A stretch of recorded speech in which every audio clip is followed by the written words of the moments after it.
Jean-François Copé, bonjour. Bonjour. Et merci d'avoir accepté cette invitation. Vous êtes secrétaire général de l'UMP et bien entendu, vous représentez ici le candidat Nicolas Sarkozy. Alors, on n'a pas beaucoup de temps, donc on va essayer de démarrer très vite. Une première question grâce à notre journaliste politique de la rédaction parisienne, Laurence Théatin. Laurence, c'est à vous. Bonjour Jean-François Copé. Bonjour. Depuis quelques années, l'outre-mer a le cœur qui penche à gauche lors des consultations nationales. Comment expliquez-vous cela ? Oh, écoutez, il y a beaucoup d'explications et je crois qu'il faut aussi s'en prendre à nous-mêmes d'une certaine manière. Je pense qu'il y a dans un certain nombre de ces départements, pour prendre les départements d'outre-mer, mais on pourrait aussi l'évoquer, par exemple pour la Nouvelle-Calédonie, il y a des histoires qui sont des histoires politiques qui ont chacune leur importance. La Calédonie a plutôt voté pour Alors, la droite. Voilà, tout à fait. C'est pour ça que je vous prenais volontairement les deux côtés. Ça dépend un peu de l'histoire. Voilà. Pour beaucoup, c'est lié à la capacité des responsables politiques à incarner une dynamique. Regardez la Réunion.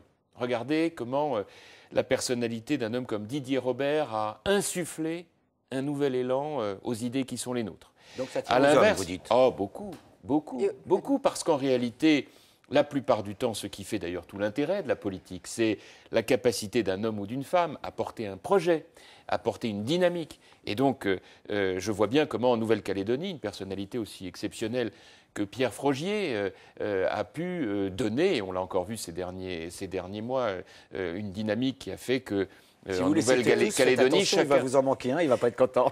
Non, mais je veux faire le tour. Bien sûr, non, mais l'idée n'est pas pour moi de faire le tour, encore qu'on pourrait le faire, mais l'idée est pour moi de montrer, et c'est heureux d'ailleurs, qu'au-delà des étiquettes politiques, ce sont les hommes qui portent une dynamique forte. Et la Nouvelle-Calédonie en est un très bel exemple. Et à rebours des endroits où nous avons été moins fortement rassemblés, où nous n'avons pas été capables de porter cette dynamique politique, eh bien, les électeurs et les électrices... De personnalité ou de réseau ?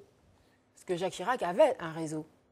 Oh, enfin, moi, écoutez, les réseaux, je ne sais pas très bien ce que regardez c'est. par exemple en Guadeloupe, Gabrielle Louis-Carabin, c'est quand même une personnalité. Oui, bien sûr. Je n'ai jamais pensé qu'elle incarnait un réseau. On va quand même, parce que le temps passe vite entre nous, Jean-François Copé, on va rejoindre un garçon qui s'appelle Philippe Chandeau, qui est journaliste en Guadeloupe et qui a une question bien précise à vous poser. Jean-François Copé, bonjour. En Guadeloupe, près d'un quart de la population active est au chômage et une bonne moitié de jeunes. Depuis l'arrivée au pouvoir de Nicolas Sarkozy en 2007, les chiffres ont à peine frémi à la baisse. Alors, que peut faire le président sortant s'il est réélu, qu'il n'ait pas déjà essayé pour enrayer durablement le chômage ? Bon, d'abord, je voudrais dire que ce qui se passe en Guadeloupe, qui est un département que je connais très bien, comme d'ailleurs en Martinique, c'est une volonté pour nous très forte de dire qu'il est hors de question d'être dans une logique dans laquelle on ne parle que d'allocation sociale, alors que ce que l'on veut, c'est du développement économique endogène. Là, Philippe Chandeau vous dit qu'il y a un chômage qui n'a pas diminué depuis 5 ans. Hein. Oui, enfin, je voudrais quand même rappeler que malheureusement, c'est l'ensemble de notre pays qui a été frappé par la crise et qui a vu les taux de chômage augmenter. Ce qui, moi, m'inquiéterait, c'est si on voyait le chômage baisser en métropole et augmenter en Guadeloupe. Le problème, c'est que tout le pays a été frappé par la crise mondiale. Le pourcentage de chômeurs est beaucoup plus important qu'en métropole. Il est plus important et c'est la raison. On fait des émissions, 30% à La Réunion, nous n'avons pas ça. Vous savez que c'est le taux de chômage le plus élevé d'Europe, y compris avec l'état de la Grèce en ce moment. Oui, c'est la raison pour laquelle on voit bien qu'au-delà de ce qui a déjà été fait et qui est très important, je pense en particulier à l'impact de la LODEOM, ce qu'il faut maintenant faire, c'est passer la vitesse supérieure en termes d'investissement, de formation, et que dans chacun, que ce soit en Guadeloupe, que ce soit à la Martinique, que ce soit à la Réunion, ou bien entendu en Guyane, nous soyons extrêmement mobilisés en termes de formation, en termes d'investissement, pour qu'il y ait une dynamique endogène, c'est-à-dire que ce soit dans chacun de ces territoires qu'il y ait cette dynamique. Voilà. Le développement endogène, vous en avez déjà parlé en 2009. C'est une clé majeure et c'est ce qui fait d'ailleurs la différence avec le programme de François Hollande, qui était exclusivement adossé. Oui, bien sûr. Mais attendez, moi, je ne vais pas rentrer dans l'idée du verre à moitié vide et on fait comme si on passe de côté tout ce qui n'a pas été fait ou en Guadeloupe ou en Martinique, pour prendre ces deux exemples de ces deux départements qui ont connu une dynamique propre. Je veux rappeler qu'il y a eu de l'investissement, qu'il y a eu de la formation, et que dans ces domaines-là, on sait très bien que c'est vers cette orientation qu'il faut aller. Jean-François Copé, dans l'expression développement endogène, est-ce que vous pourriez nous donner une ou deux mesures que vous préconiseriez, que votre candidat Nicolas Sarkozy préconise, c'est très simple. Pour rendre les choses plus concrètes pour les gens? C'est très simple. On peut parfaitement imaginer de mettre le paquet sur l'enseignement universitaire. Et que ce soit en Guadeloupe, en Martinique, à La Réunion, pour prendre ces trois exemples, parce que ces trois départements, c'est intéressant de voir comment ils évoluent. On ait des investissements sur place qui fassent que les gens sur place trouvent un appareil de formation. C'est vrai sur le plan du développement économique, c'est vrai du point de vue également de la concurrence. Veillons à ce que, par rapport aux questions de vie chère qui ont été un problème majeur, on réagisse, comme on l'a fait d'ailleurs à la suite, puisqu'on est en Guadeloupe, là, de la crise de 2009. Ça vaut pour tous les Outre-mer. Tout à fait d'accord avec vous, pour éviter les situations monopolistiques, mais que dans le même temps, le pouvoir d'achat s'accroisse, non pas simplement par des aides sociales, mais aussi par de l'activité et de l'emploi. Alors, faut-il geler les prix? Non, mais veiller par contre... Sur les produits de première nécessité? Non, moi je suis plutôt pour le gel des prix, sauf de manière tout à fait temporaire, je suis plutôt pour veiller à la... C'est ce qu'a fait Didier Robert et le Oui, conseil... mais ça doit rester, écoutez-moi, ça doit rester temporaire. Pour moi, la clé de voûte du système, c'est la concurrence.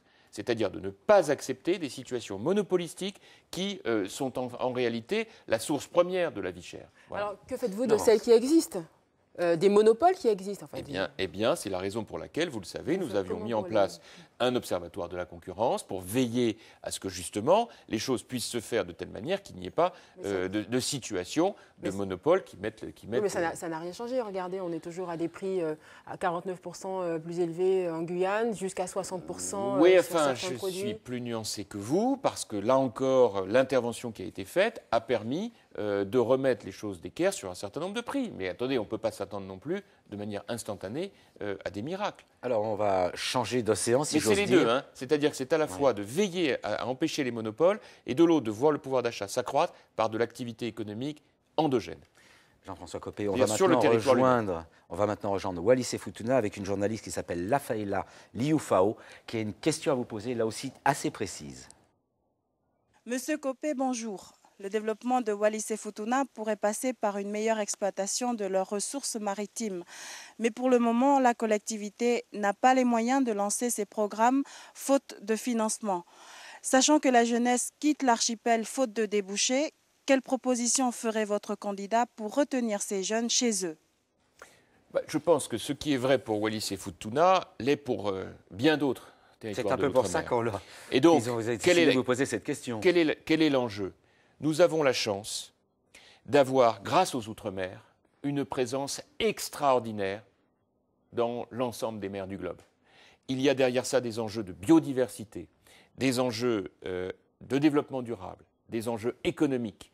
Et donc, pour nous, ce qui est indispensable, puisque l'on parle de réindustrialisation de l'ensemble de la France, c'est de voir dans quelle mesure le Made in France peut s'appliquer, y compris sur chacun des Outre-mer. C'est vrai pour Wallis et Futuna, c'est vrai pour Mayotte, c'est vrai pour La Réunion, c'est vrai pour la Nouvelle-Calédonie, c'est vrai pour la Polynésie. Dans tous ces territoires, il y a pour nous une priorité qui est de voir comment, à travers un lien investissement public, investissement privé, on peut créer cette fameuse dynamique endogène. Jean-François Copé, je vais vous poser une question un petit peu brutale. Pourquoi vous n'y avez pas pensé il y a 5 ans? Oh, mais je la connais l'histoire. On ne peut pas dire ça. Pourquoi vous n'y avez pas pensé il y a 5 ans? Je ne suis pas d'accord avec vous. Je sais que c'est le grand argument de François Hollande. Mais moi, je peux pas... côté un autre candidat. Moi, je vous pose juste la question. Laissez-moi vous répondre. Je ne peux pas laisser dire, à chaque fois que nous faisons une proposition, que ce soit d'ailleurs pour les Outre-mer ou pour la métropole, je ne peux pas laisser dire pourquoi vous ne l'avez pas fait avant. Ça s'inscrit dans tout ce que nous avons fait depuis 5 ans. Je voudrais quand même vous rappeler que tous les dispositifs spécifiques, je pense par exemple aux zones franches globales qui ont été mis en place, ont permis de créer une dynamique qui a commencé de s'enclencher dans une période de crise. Donc moi, ça me fait sourire. Mais pourquoi vous ne l'avez pas fait? Si, on a fait beaucoup de choses avant. L'idée, c'est quoi? C'est que sur ces 5 dernières années, on a construit les fondations de la maison.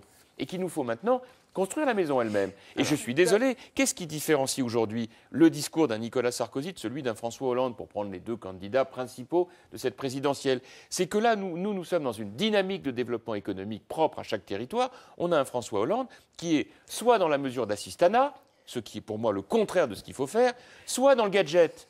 Le gadget, d'où ça sort qu'on va régler les problèmes de l'outre-mer en rattachant au Premier ministre les problèmes d'outre-mer. C'est un gadget. Jean-François Copé, alors, je vous pose la prochaine question, mais juste avant, concernant pardon, je ne sais même plus ce que vous dites. Enfin bon, c'est pas grave. Vous proposez donc je suis désolée, on va recommencer. Jean-François Copé, on va continuer un petit peu. Moi, ce que j'aimerais bien savoir, vous venez de faire une attaque contre François Hollande, vous en êtes un peu coutumé sur les plateaux de télévision. Quand on vous dit « ça n'a pas été fait depuis 5 ans », pourquoi c'est que l'outre-mer et les citoyens d'outre-mer entendent depuis plus de 5 ans souvent. Grâce à vous, nous sommes la première puissance maritime d'Europe. Grâce à vous, grâce à vous.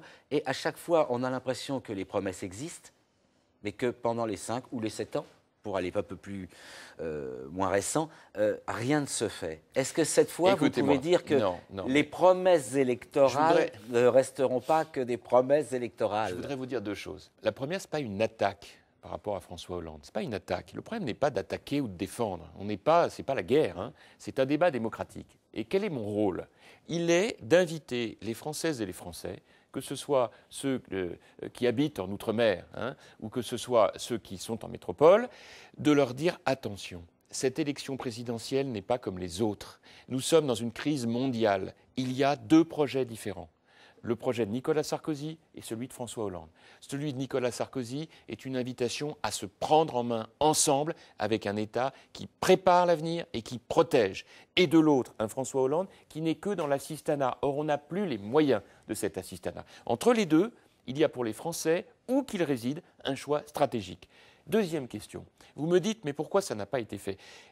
Pardon, ne le prenez pas en mauvaise part, je récuse cette idée que tout d'un coup, que rien n'aurait été fait avant et qu'on va faire après. C'est pas la question qu'on Mais si, vous venez de me dire. On ne vous a pas dit que rien n'avait été fait. Non, excusez-moi. On avait dit que certaines promesses n'avaient pas été honorées et que sur certaines que vous faites aujourd'hui... Excusez-moi, je vous ai entendu. Vous m'avez dit, vous avez fait des promesses, sous-entendu, elles n'ont pas été tenues. Qu'est-ce qu'on va faire après? Je récuse cette thèse. Nous avons, depuis 2007, pris des mesures majeures pour l'outre-mer. Nous avons pris, à travers la loi, la fameuse LODEOM, des mesures, la zone franche globale. C'est le contribuable qui a financé tout cela. Avec quels résultats? Des investissements, des entreprises qui se sont installées, des mesures contre la vie chère.